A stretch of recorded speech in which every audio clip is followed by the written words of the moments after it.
ንጉስ ታዋቂ ኢትዮፒካ ሊንክ ነፍሰ ጡር በሰራተኛዋ ጉድ ተሰራች የሚል ነው።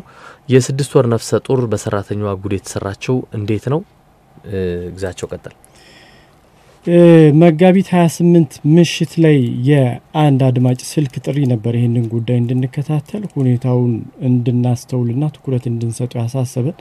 ደዋዩ ኢትዮፒካ ሊንክ አድማጭ እንደሆነና ቦሌ ከደሳለኝ ሆቴል ገባ ብሎ እዚህ ቪአይፒ ሰፈር ከሚባለው አካባቢ ላይ ይሄ ታሪክ እንደተፈጠረ አሁን ቀጥለን የምነግራችሁ ታሪክ እንደተፈጠረና ከቻልን እንድንመጣ ካልሆነ ግን በማግስቱ ጉዳዩን እንድንከታተል አሳሰበን።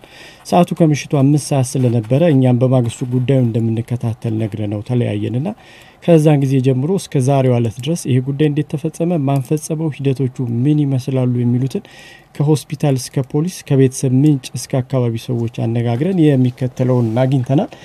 አዲስ አበባ ከተማ ውስጥ ቦሌ ክፍለ ከተማ ወረዳ 3 ክልል መጋቢት 28 2009 ዓ.ም ከምሽት ላይ ተፈጠረ ታሪክ ነው። እጅግ ለማመን ይከብዳል። ነገሩ ግን እውነት ሆኗል። ከላይ የጠቀስነው አድራሻ ውስጥ የሚኖሩ ቤተሰቦች አሉ። ይህ ቤተሰብ በኑሮ ከፍተኛ ገቢ አለው ተብሎ ከሚመደቡ ኢትዮጵያውያን ቤተሰቦች መካከል የሚመደብ ነው። በዚህ ቤተሰብ ውስጥ በእለቱ ቤት ውስጥ አንድ የ13 ዓመት ልጅ እንዲሁም ደግሞ ወይዘሮ ሂዋን ሳህሌ ሟች እና ወይዘሪት ታደለች ድንቁ ነበሩ።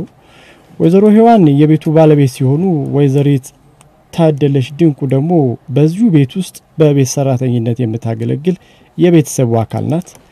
የ13 ዓመት ታዳጊው በመኝታ ክፍሉ ውስጥ በመጫወቻ ጌም ይዞ ጨዋታውን ቀጥሏል። ሁለት ወጣቶች ደግሞ አሰሪዋና ሰራተኛ በክፍሉ ውስጥ ነበሩ። በኋላ ግን በግምት ከምሽቱ 12 ሰዓት ሲሆን ወይዘሮ ሂዋን ሳህሌና ታደለች ድንቁ ወይዘሪት ታደለች ድንቁ ግቢ ውስጥ ወጡ ይላሉ ምንጮች።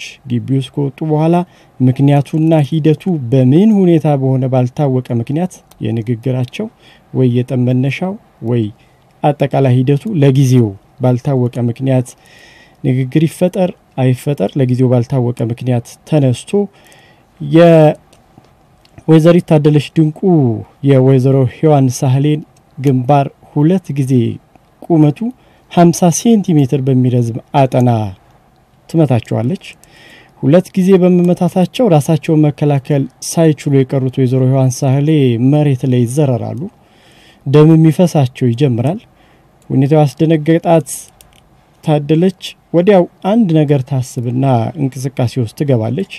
ይሄን ሐሳቧንም ኡን በማድረግ የወይዘሮዋን በድን ወደ መናፈሻው እዛው ግቢ ውስጥ ወዳለ የአትክልት ስፍራ ታስጠጋና ወደ ቤት ትገባለች። በቤት ገብታም ጌም የሚጫወተውን የ13 ዓመት ታዳጊውን ትመለከታለች። ታዳጊው ተመስጦ አሁንም ጌም ላይ ነው ያለው።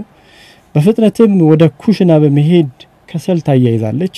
ከሰል አያይዛ እሳት ከፈጠረላት በኋላ አንገታቸውን በቀይ ማዳበሪያ ትሸፍንና እሳቶች እንጨቶች አድርጋ አስክሬናቸውን ማቃጠል ትጀምራለች ይላሉ ጉዳዩን የተከታተሉ የፖሊስ ምንጮች ሁኔታውን ለኢትዮፒካ ሊንክ ሲገልጹ።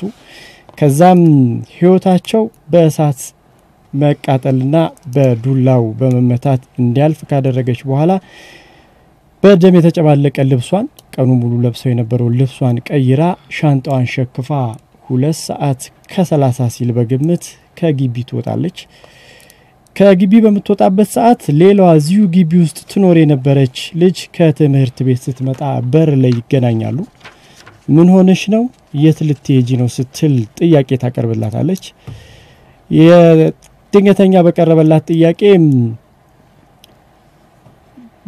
አባቴ ሞቷል ተብሎ ተነገረኝ። ስለዚህ ለሱ ቀብር ለመድረስ አሁን ወደ ከተማ ጠጋብ ያድሬ በማግስቱ በበራሪ አውቶቡስ ወደ ሀገሬ ሊሄድ ነው ስትል ምላሽ ትሰጣታለች።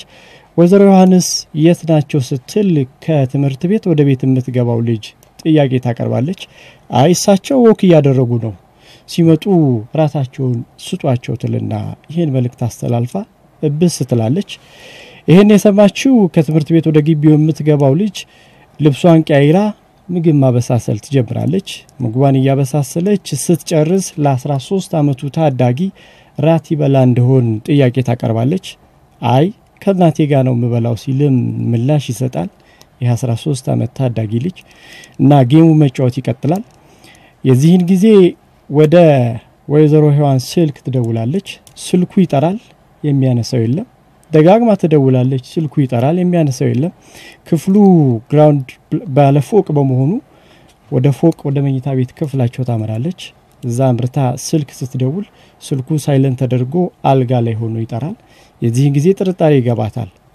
በዚህ ጥርጣሬ መሃል ሌላ አንድ የቤተሰቡ አካል ይመጣል። መቶም የቤት ሰራተኛዋ የታለች ሲል ይጠይቃል። እንዴት ይህን ጥያቄ ሊጠይቅ ቻልክ ስትለው አይ ኤሌክትሪክ ይዞኝ እጄ እየደማ ነውና ደሞ አልቆም ስላለኝ ወደ ሆስፒታል ሊሄድ ነው ስትል ደውላልኝ ነበር። ስለዚህ የት ሆስፒታል ነኝ ስላት እየታከምኩ ያለሁበት ሆስፒታል ስደርስ እነግርሃለሁ ስላለችኝ ነው የመጣሁት ይላል። የዚህን ጊዜ ጥርጣሬ ይገባቸውና ቤቱን በሙሉ ይፈትሻሉ። እየፈተሹ ባለበት ሰዓት አንድ ምልክትና ያልታሰበ ነገር ያሉ ወደ ኩሽና ቤት ሲሄዱ የከሰል ብናኞችና የተቀጣጠለ የሚመስል ከሰል ስቶቭ ላይ ያገኛሉ። ቡና የሚፈላው ቅዳሜና እሁድ ነው። ይሄ ነገር እንዴት ሆነ ሲሉ ይጠራጠራሉ። ወይዘሮዋን ቤት ውስጥ ቢፈልጓት በሙሉ ያጧቸዋል። ፍለጋቸውን ሌላ ቤተሰብ ይቀላቀላቸውና ሰዓት እየገፋ ሄዶ ግቢ ውስጥ መፈለግ ይቀጥላሉ። ግቢ ውስጥ እየፈለጉ ያለ ጥግ ላይ ቀድማ ልጅቷን ያገኘቻት ልጅ የወይዘሮዋን እግር ትመለከታለች። ጮሃ ሰዎች እንዲመለከቱ ታደርጋለች። የዚህን ጊዜ የወይዘሮዋ በድን በሳት ተለብልቦ ፊታቸው ላይ ደም ሆኖ ያሉ። አካባቢው ላይ ከፍተኛ ጩኸት ሲፈጠር በስፍራው የነበሩ ፌደራል ፖሊሶች ይመጣሉ። ከመጡም በኋላ ሌሎች የፖሊስ አባላት እንዲሰበሰቡ ተደርጎ ጉዳዩ ለፖሊስ ጥቆማ ይደርሳል። ምሽት 5:30 ላይ ሲሆን ግን ይህች ተጠርጣሪ እጇን ለፖሊስ እንደሰጠችና ድርጊቱን እንደፈጸመች ይገለጻል። ፖሊስ የሟችን አስክሬን ወደ አቤም ሆስፒታል ይወስዳል። እዚህ ዮሐንስ አካባቢ የሚገኝ ሆስፒታል ነው። እንደ ሆስፒታል ምንጮቻችን ገለጻ ከሆነ ወይዘሮዋ ግንባራቸው ላይ በመመታታቸው ብዙ ደም በመፍሰሳቸውና በሳት በሙሉ የሰውነታቸው አካል በሳት በመቀጣጠሉ ህይወታቸው ሊያልፍ ችሏል ሲሉ ገልጸውልናል።